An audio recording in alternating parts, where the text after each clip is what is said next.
अब माथा पे चप्पल हम रख के घूमने वाले नहीं है, उस चप्पल से आपको चपलास दे देंगे। चलिए। अपने जाति का जो टैग क्यों लगाया, मैं तो उसको यही जानती हूँ कि वो अपने जनरेशन का तीसरा चोर है ना। नहीं, बिहार थर्ड जनरेशन ऑफ चोर है वो। पता नहीं बैटरी से ना जाने क्या क्या चोरी करा है उसने, वो तो बाद में पता चला। क्योंकि भाजपा में तो जमावड़ा ही है भ्रष्टाचारियों का, बलात्कारियों का, शोषण और दलित विरोधियों का, महिला विरोधियों का। कौन थे लोग जो दलितों और पिछड़ों को जो है ही दृष्टि से देखा करते थे? और आज के युग में भी ऐसे घटिया अव्वल तीसरे दर्जे के लोग से भी नीचे लोग हैं जो इनको इतनी हिम्मत कहाँ से आती है? लेकिन उनसे भी बातचीत हुई तो उन्होंने कहा है कि जात पूछ के उस समय में 1990 का दौर में जात पूछ कर 6 इंच छोटा कर दिया जाता था। जमाना वो लद गया जब दलित जो है, पिछड़े जो हैं, वो शोषण आप कर लिया करते थे, वो चुप रहते थे। बुभियार नेता आशुतोष कुमार अब जो है बीजेपी के सदस्य हो गए, यानी अब बीजेपी में चले गए हैं। तो देखिए, इससे पहले आप देखे होंगे कई प्रकरण आए हमारे साथ बातचीत करने के लिए। सारिका पासवान है, इनके साथ भी एक प्रकरण आया था।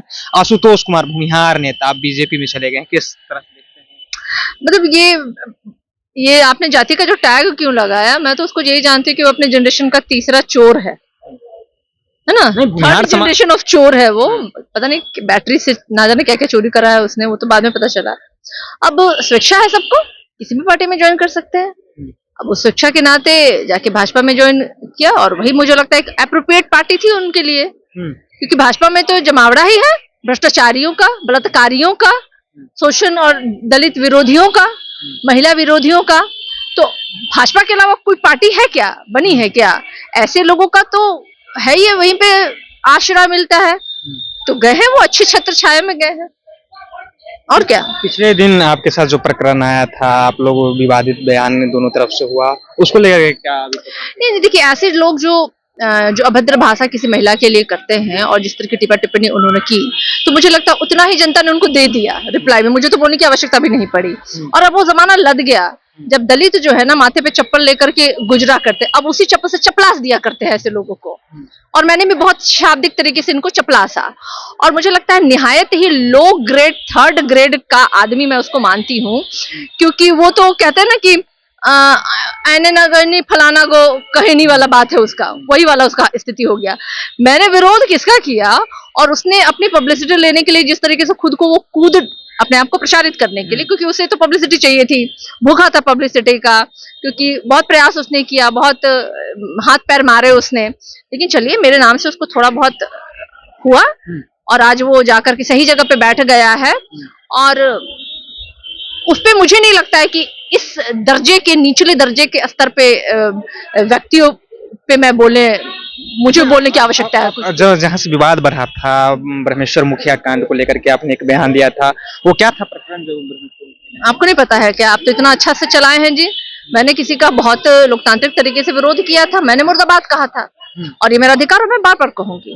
मैंने कल भी कहा था, आज भी कहूंगी, मैं बार बार कहूंगी, बिल्कुल मैं बार बार कहूंगी। और जो लोग बार बार जातिवाद की बात करते हैं, तो आखिर जातीय नरसंहार शुरू किसने किए?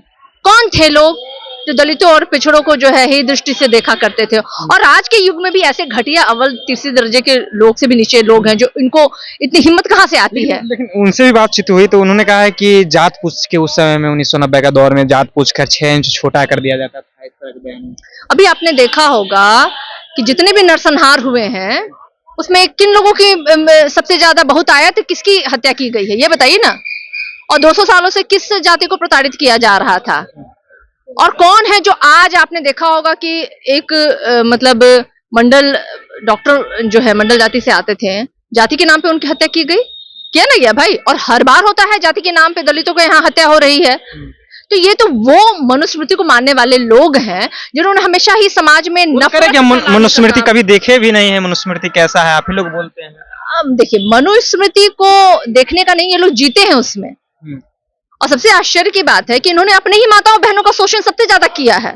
मनुस्मृति में तो वर्णन क्या था, कि बिना किसी मर्द के कोई औरत जो है एग्जिस्ट ही नहीं करती थी। तो इन्होंने तो वर्षों तक माताओं और बहनों की, अपनी ही माताओं बहनों का शोषण किया है। अरे वो तो बाबा साहेब भीमराव अंबेडकर को सत्य सत्य नमन, उनके ही वजह से आज सवर्ण के घर की बहू और बेटियों को भी अधिकार मिला। हिंदू कोड बिल याद है ना, बाबा साहब जो लेके आए थे, किन के लिए लेके आए थे? क्या दलित महिलाओं के लिए लेके आए थे? अरे इन्हीं सवर्णों की माताओं और बहनों के लिए लेके आए थे। आज अगर ये स्वतंत्रता से बाहर निकल पा रही हैं, आज अगर इनकी माताएं और बहनें जो हैं जीन्स पैंट पहन करके घूम रही हैं बाहर गॉगल्स लगा के, तो बाबा साहब भीमराव अम्बेडकर की देन है। वरना तो क्या स्थिति थी भाई, पहले जान लो। और आप ही वो लोग हैं जो विरोध करते थे जब बाबा साहब हिंदू कोड बिल लेके आए, तो इन्होंने बाबा साहब की जीवित रहते उनकी अर्थी की यात्रा निकाल दी थी विरोध में। तो ये तो इतिहास गवाह है भाई, मैंने क्या बोला, जो हुआ है, जो वर्णित है किताबों, मैंने तो वही बोला, जो इतिहास में है वही मैंने बोला। अब इस पे अगर किसी को मिर्ची लगती तो लगे, लेकिन एक बात जरूर मैं कहूंगी कि जमाना वो लद गया जब दलित जो है, पिछड़े जो हैं, वो शोषण आप कर लिया करते थे, वो चुप रहते थे। अब माथा पे चप्पल हम रख के घूमने वाले नहीं है, उस चप्पल से आपको चपलास दे देंगे। चलिए, तो आप माथा पर चप्पल लेकर हम घूमने वाले नहीं हैं, उसी चप्पल से चपलयास देने का काम करेंगे। सारिका पासवान से बातचीत हुई। फिलहाल आप अपनी राय नीचे कमेंट बॉक्स में रखिएगा। आप देख रहे थे जनता एक्शन। बहुत बहुत धन्यवाद।